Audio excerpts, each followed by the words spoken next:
Hey, this is Dr. Murchie at Gooch from Dentistry. I hope you're well.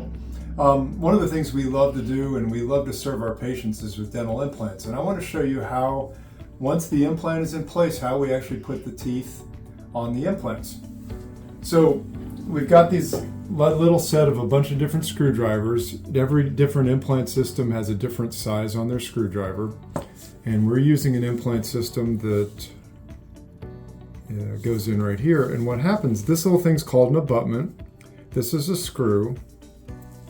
And what we do is we put the abutment on the implant, screw this in place with a little bit and then the crown goes over top. And then we fill that there's a little hole in there right now. We have not given this to our patient yet, but we'll fill that with some filling material so you can't see it. But this is called the crown.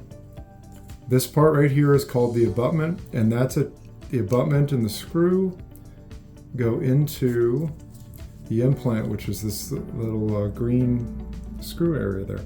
So that's called the dental implant, crown, and abutment. Thank you.